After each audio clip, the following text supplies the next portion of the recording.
At dinner celebrating my promotion, my younger brother announced he was dating my wife, and she was pregnant.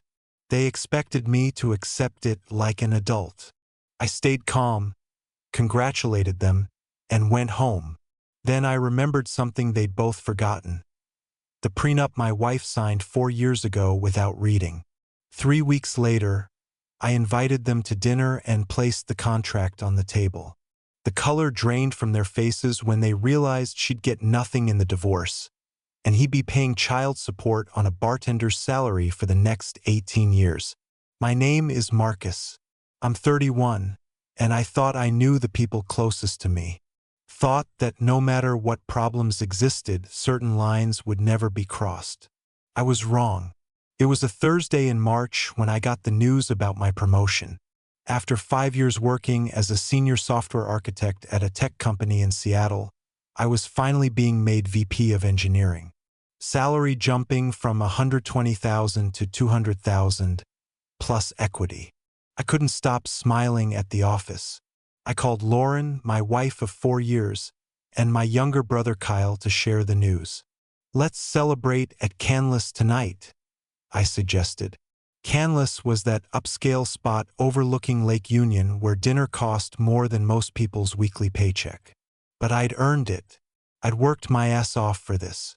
I arrived first, wearing the charcoal suit Lauren always said made me look powerful. Chose a private table with a view of the water. The dining room was full of executives and tech millionaires, the kind of crowd I was finally joining. When I saw them arrive together, something felt off. Lauren was glowing in a way I hadn't seen in months, and Kyle looked nervous, fidgeting, avoiding eye contact. But there was something else in the air, an electricity I couldn't identify. "Congrats on the promotion, Mark." Lauren hugged me, but it felt performative, calculated. We ordered a $300 bottle of wine, and I started talking about the new teams I'd lead, the projects, the stock options that could be worth millions if the company went public. Kyle kept tearing his napkin into tiny pieces. Lauren listened with too much attention, like she was waiting for something. "Actually," Kyle interrupted mid-sentence, "we have news to share too." He reached across the table and took Lauren's hand. My stomach dropped before my brain even processed what was happening. "I'm pregnant," Lauren said. Her voice was steady, practiced. "Kyle's the father." The world stopped. The restaurant noise became distant static. The lights dimmed. I stared at their hands intertwined across the white tablecloth like I was watching a car accident in slow motion. Pregnant. Lauren was pregnant with my brother's child. "I know it's complicated," Kyle said, voice cracking. "But it happened. We fell in love. We didn't plan it." But they watched me with this mixture of expectation and poorly disguised satisfaction, like they were waiting for me to explode, to scream, to make a scene that would give the other tables something to talk about. But I couldn't do anything except stare. My brother, Kyle, who I'd helped pay for bartending school when our parents couldn't afford it, was sitting there holding my wife's hand, telling me she was pregnant with his child. On the day of my promotion. "How long?" I managed to ask, voice eerily calm. "For months," Lauren replied, running her hand over her still flat stomach. "It started right after your birthday." My birthday had been in November. It was March. For months of betrayal. For months of lies. For months of them laughing at me while I worked 70-hour weeks to secure this promotion. "Marcus, say something," Kyle pleaded. For the first time in years, I really looked at him, really saw him. He looked relieved, like a weight had been lifted, like this confession was liberation. "What do you want me to say?" "That you understand," Lauren said, leaning forward. "Look, Mark, I know it's not easy, but these things happen. Love is love, right? And the baby..." She touched her stomach again. "The baby needs both parents together."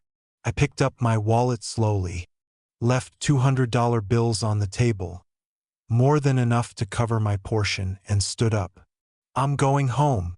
You two do whatever you want. As I walked toward the exit, I heard Cal calling my name, but I didn't turn around. In the reflection of the restaurant's glass wall, I could see them still sitting there. Lauren was smiling. Throughout our childhood, Cal had always lived in my shadow, and it ate at him constantly. I was the older brother, the responsible one, the one who got good grades without trying. He was the younger one, the charming one, the one our parents protected from consequences. We'd grown up middle class in Tacoma. Dad worked as an accountant at Boeing. Mom taught high school English. We had enough, but Cal always acted like he deserved more. When I got a full scholarship to study computer science at the University of Washington, Cal made sure to say it was, "Because you're boring and predictable, colleges love that." When I graduated and landed a job at a major tech company at 23, he commented that I'd sold out to corporate America. When I bought my first condo at 26, he asked if I wasn't getting ahead of myself financially. The worst part? He genuinely believed he deserved the same things I had without the work, as if success was luck or favoritism, not sacrifice and skill. Kyle had drifted through community college, eventually getting a bartending certificate. He worked at various bars around Seattle, always complaining that management didn't recognize his natural charisma. Our parents constantly made excuses for him, supplementing his income when tips were low, paying his car insurance, covering his phone bill. It was like they were trying to artificially keep him at my level to make him feel better about his choices. I met Lauren at a tech networking event 5 years ago. She was a marketing coordinator at a startup, ambitious and magnetic. We clicked immediately. She made $70,000 a year to my $100,000 at the time, close enough that we felt like equals. Kyle was polite to her at first, but I noticed a certain tension, especially when we went out and I'd pay for dinner without thinking about it. Noticed how his eyes would linger on her designer purse or her new car. "You really support her lifestyle, don't you?" he asked once when Lauren excused herself to the restroom. "We support each other," I replied, irritated. "That's what partners do." But the truth was more complicated. As my salary grew, hitting 120 by the time we got married, and hers stayed around 75, I naturally covered more expenses. The mortgage on our 2-bedroom condo in Capitol Hill, the car payments, the vacations. I didn't mind. I thought that's what love was. I got home and the condo was exactly as I'd left it that morning. Bed made, dishes clean, everything in its place. Strange how life could completely implode while physical objects stayed exactly the same. Kyle's Xbox controller was still on the coffee table from last week when he'd crashed on our couch after a rough shift. Lauren's jewelry, that I'd bought for her 30th birthday, sat on the dresser. I sat on the leather couch and stared at nothing. My head was strangely quiet, like my brain had shut down the emotion processing system. I knew I should be crying, screaming, breaking things, but all I felt was numbness. Kyle didn't come home that night, obviously. At 2 a.m., I got a text. "Kyle, staying at Elle's hotel. We'll talk tomorrow." Elle, he called my wife Elle now, like they'd been intimate for years, like I didn't exist. I spent the night walking through our 1,200 square foot condo, trying to understand how I'd missed it. Had there been signs? Kyle coming over more often in recent months. Lauren's girls' nights, that became more frequent. Both of them arriving at family dinners together, saying they'd run into each other. Now that I thought about it, Kyle had been suspiciously interested in my schedule lately. "When's your next business trip, bro?" he'd asked last month. "Just wondering if I can crash at your place that weekend." I'd been in San Francisco for 3 days. Plenty of time. When morning came, I was still on the couch, suit wrinkled, mind racing. My phone showed 23 missed calls from my mother. Kyle had told her everything. probably in some romanticized version where they were star-crossed lovers who couldn't fight destiny. I called the office and told them I needed a personal day. My boss, Christine, immediately knew something was wrong from my voice. Take the week if you need it, Marcus. You've earned it. Earned it. Yeah. Earned my promotion. Earned my betrayal.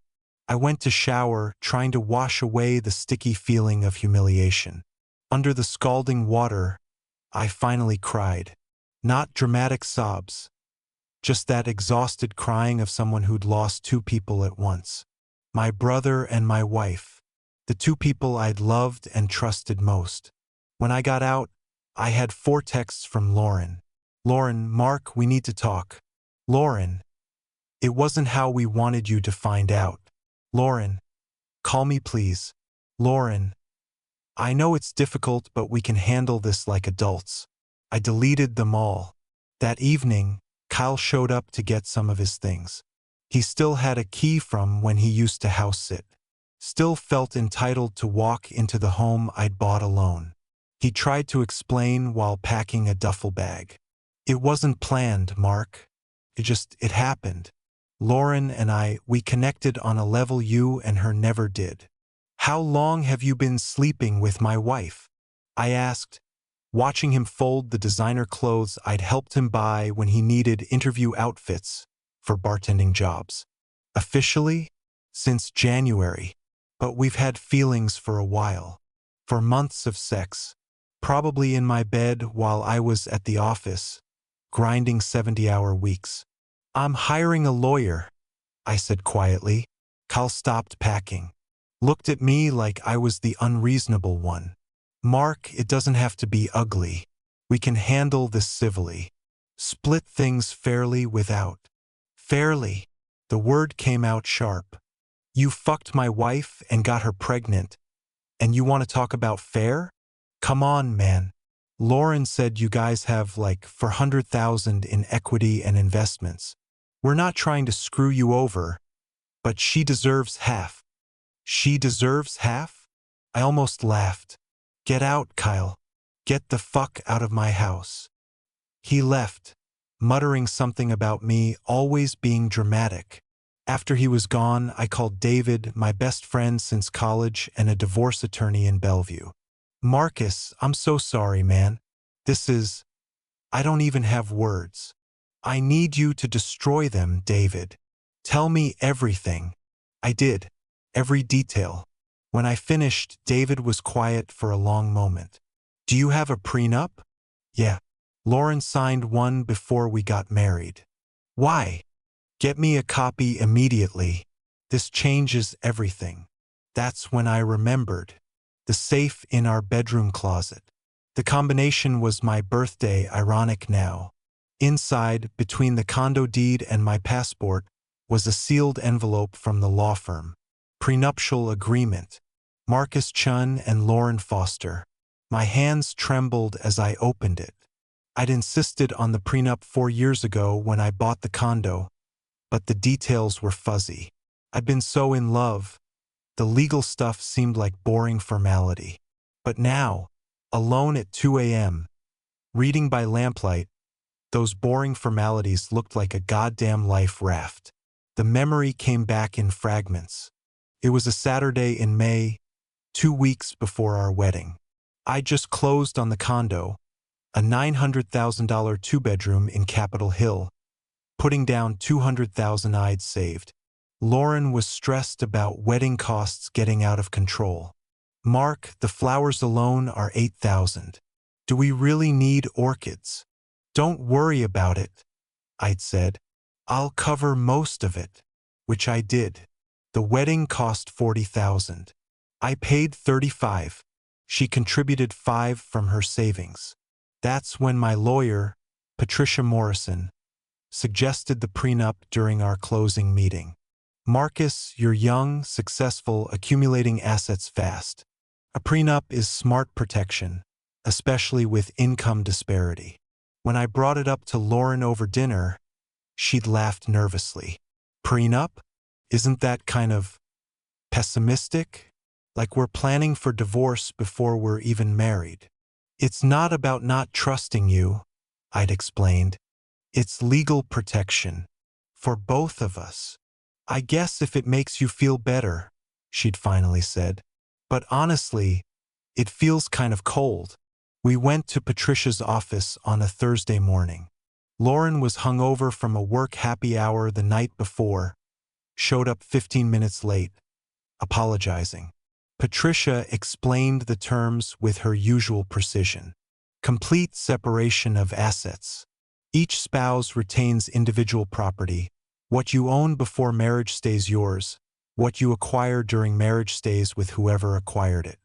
No division in divorce except jointly acquired assets with clear proof of mutual contribution. I'd watched Lauren's face. She looked bored, checking her phone twice. Do you understand? Patricia asked her directly. Yeah. I keep my stuff, he keeps his stuff. Makes sense. And in the event of divorce, there's a waiver of spousal support. No alimony. That's fine, Lauren said quickly. I make good money anyway. She signed all 15 pages without reading them. Literally flipped through, signing her name at the bottom of each page, like she was signing for a package delivery.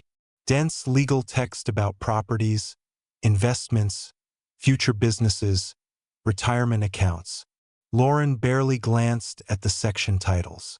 Now you can get married in peace, Patricia had said, filing the copies. On the drive back, Lauren had commented, God, that was boring. Let's never talk about depressing legal stuff again. She really hadn't understood what she'd signed. For Lauren, it was just annoying paperwork before the fun wedding part. She didn't realize she was signing away any claim to my current and future wealth. And I, stupidly in love, hadn't cared that she wasn't paying attention. We were going to be happy forever. The prenup would never matter. Now, for years later, reading every word with laser focus, I finally understood the value of that boring legal stuff. Complete separation of property. Each spouse shall maintain individual ownership of all property owned prior to marriage and all property acquired during the marriage individually. The condo I'd bought before we got married. Mine. The stock options that had vested during our marriage. Mine. The investment accounts I'd been funding every month. Mine. The new salary bump to $200,000. Mine.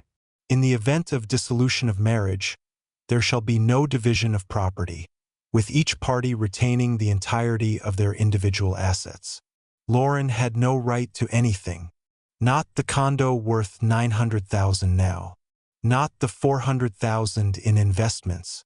Not the stock options potentially worth another $1 million. Spousal support waiver. Both parties hereby waive any right to spousal support, alimony, or maintenance from the other party. No alimony. Even though I made way more than her, she'd waived her right to ongoing support. I called David at 3 a.m. He answered on the second ring, voice alert. Tell me you found it. It's bulletproof. Complete separation of assets. Alimony waiver. She signed away everything. Marcus, this is a fucking masterpiece. She gets nothing. And your brother?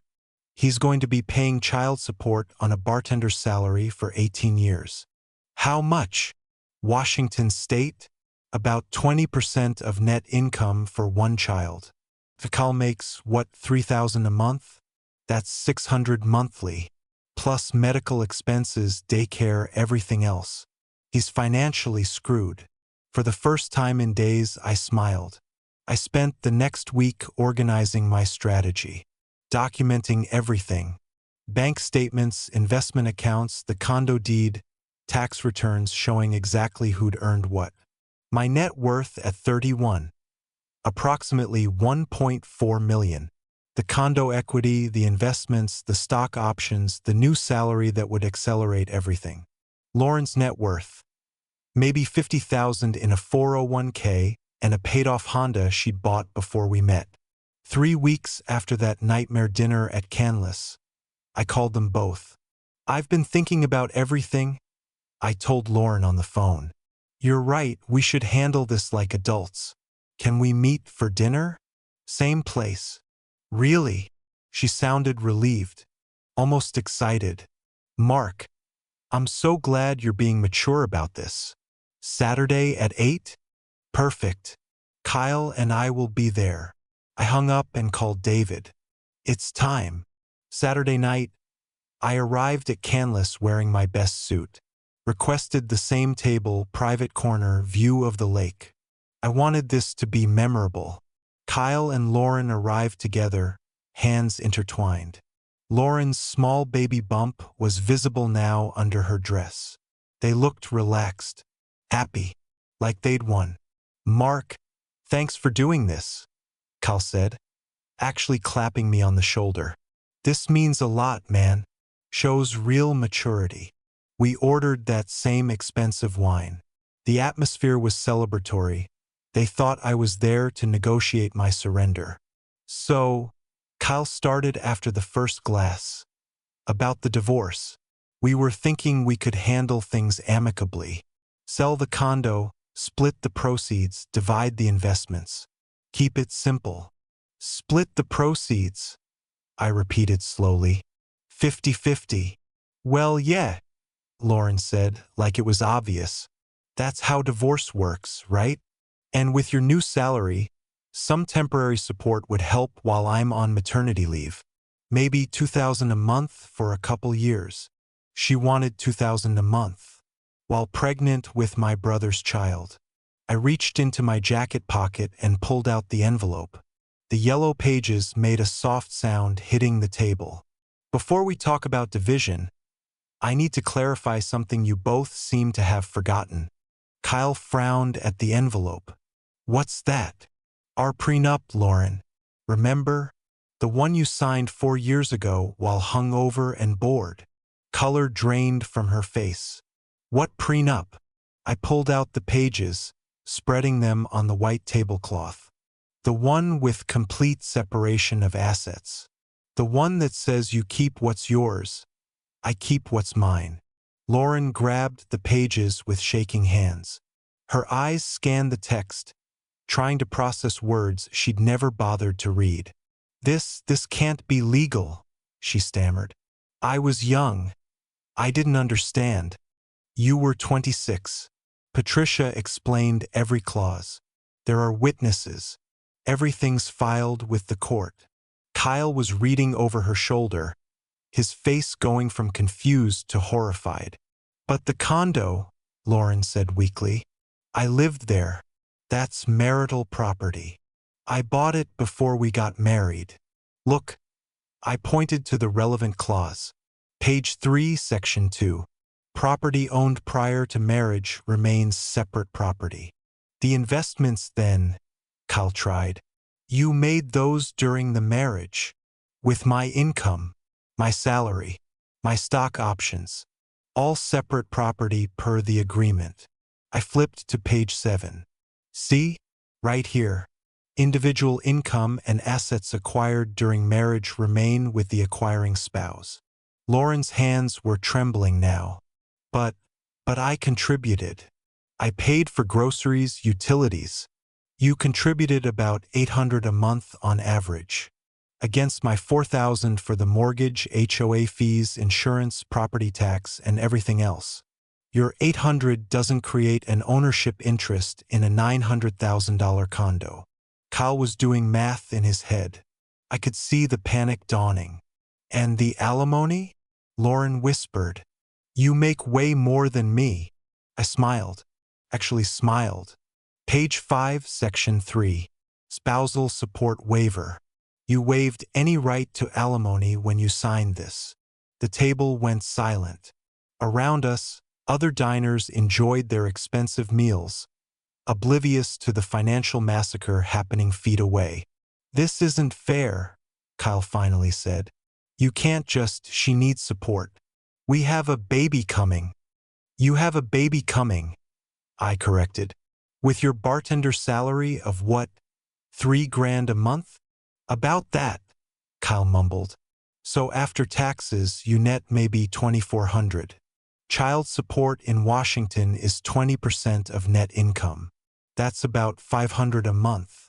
For 18 years. Lauren's face went white. 500. Plus medical expenses. Daycare costs about $1,500 monthly in Seattle. Diapers, formula, clothes, pediatrician visits. You're looking at needing at least $3,000 monthly minimum for a kid. But my salary, Lauren said desperately. I make $75,000, which after taxes is about $5,400 monthly, minus $1,500 for your car payment and insurance, minus $800 for your share of rent somewhere. You'll need to find a new place, obviously, minus the $500 for groceries and basics. That leaves you with maybe $2,600. Now subtract $1,500 for daycare, $500 for the baby's needs. You're already in the red. Kyle sank into his chair. Jesus Christ. And me? Lauren's voice cracked. What do I get? For me? Nothing. You leave the marriage exactly as you entered it, with your paid-off Honda, your 401k, and your freedom to build a life with my brother. I stood up, leaving $300 on the table. My lawyer will be in touch about the divorce proceedings. Should be finalized in 60 days since you can't contest anything. Marcus, wait. Kyle grabbed my arm. Come on, man. We're brothers. You can't just. Brothers don't fuck each other's wives, Kyle. Brothers don't plan pregnancies and humiliating public announcements. You wanted her? You got her. Congrats. Hope she's worth being poor for the next 2 decades. You're a monster, Lauren hissed, tears running down her face now. You're going to let us struggle with nothing? I'm going to let you live with your choices. You wanted my brother over me? Great. You wanted to start a family? Wonderful. Do it without my money. But what about the baby? Lauren sobbed. Your niece or nephew, don't you care? That baby is the product of your betrayal. I have zero obligation to support either of you. I walked out of Canlis for the second time, but this time I was smiling. The next 6 months were a masterclass in watching consequences unfold in real time. The divorce finalized in exactly 60 days. Lauren didn't contest. David explained that any lawyer would tell her she had no case. Patricia's prenup was airtight. Through the family grapevine, my mother's tearful phone calls, my dad's disappointed sighs, I followed their new reality from a safe distance. Kyle got fired from his bartending job for showing up late too many times. Stress, apparently. He found new work at a lower-end bar in Tacoma, making closer to $2,500 a month. After taxes and the $500 child support deduction that happened automatically, he was left with about $1,400 monthly. Lauren moved into a 1-bedroom apartment in Renton. Cheaper suburb, smaller space, $700 a month. With Kyle basically living there too, they were splitting costs but constantly fighting about money. Your brother looks terrible, my mother said on one of her intervention calls. He's lost weight. He's working double shifts just to cover basic expenses. That's unfortunate, I replied without sympathy. The baby, a girl named Emma, was born in October. Cute kid from the photos circulating on family group texts. Born into a situation her parents had created through selfishness and stupidity. The financial reality of a child hit them like a freight train. Diapers, formula, pediatrician visits, emergency room trips when she had colic. Every unexpected expense was a crisis. Lauren asked if you could help with Emma's medical bills. My mother tried once. Just the deductible. It's $800. No. Marcus, she's your niece. She's the child of 2 people who betrayed me. I have no responsibility to her or them. It was harsh with my mother, but necessary. The whole family had gotten used to the idea that I was the emergency bank for any crisis. Not anymore. Meanwhile, My life had transformed into something I'd never imagined possible. The VP role came with challenges but massive rewards. I led 3 teams, shipped 2 major products, and my stock options vested. In my first year, my total comp was $320,000. I kept the condo but renovated it completely. New kitchen, new furniture, turned the second bedroom into a home office. Spent $80,000 making it exactly how I wanted, no compromises, no discussions, just my vision. I started dating again. Nothing serious at first, just reminding myself what it felt like to be chosen by someone who actually wanted me. Then I met Rachel. She was a senior product manager at Amazon, made $140,000 a year, had her own condo, her own ambitions. We clicked instantly, 2 successful people building something together by choice, not need. "You have an incredible calm about you," she told me on our 3rd date. "Like you've figured something out that most people haven't." She was right. I'd learned that self-respect was non-negotiable. That family ties don't justify betrayal. That protecting what you build is not selfish, it's survival. I never met Emma in person. Saw photos occasionally. She looked like Kyle, which made it easier to feel nothing. On my 32nd birthday, I threw a party at my newly renovated condo. Invited colleagues, friends, people who genuinely cared about me. Rachel was there, Rachel's hand in mine as we looked out at the Seattle skyline. My phone buzzed. Unknown number. Against my better judgment, I checked. "Unknown Mark, it's Kyle. I know you don't want to hear from me, but I need you to know you were right. About everything. Lauren and I fight constantly about money. She resents me for not being you. Emma deserves better than what we can give her. I destroyed the best relationship I ever had with my brother for this. I hope you're happy. I really do." I read it once. Felt nothing. No satisfaction. No anger. Just a distant acknowledgement. I deleted it without responding. "Everything okay?" Rachel asked. "Everything's perfect," I said honestly. Today, at 33, I look back at that night at Canlis as the moment my real life began. The betrayal forced me to discover who I was when I wasn't being exploited. I'm now a VP at a company valued at $3 billion, with net worth over $2 million. I'm in a healthy relationship with someone who contributes equally. I've learned to set boundaries that protect my peace. Kyle and Lauren are still together, barely. Fighting about money they don't have, raising a child in an apartment they can barely afford, living with consequences they never saw coming. Sometimes people ask if I feel guilty for having so much while they have so little. Then I remember they tried to steal my life. They calculated my humiliation, planned my destruction, assumed I'd be too weak or too in love to protect myself. The fact that they calculated wrong isn't my fault. I built everything I have through honest work and smart protection. They tried to take a shortcut through betrayal, and discovered shortcuts often lead to dead ends. My story isn't about revenge. It's about justice. It's about learning that not everyone deserves access to what you've built. And it's about understanding that sometimes the best response to betrayal isn't rage. It's just living well while those who tried to destroy you reap what they sowed.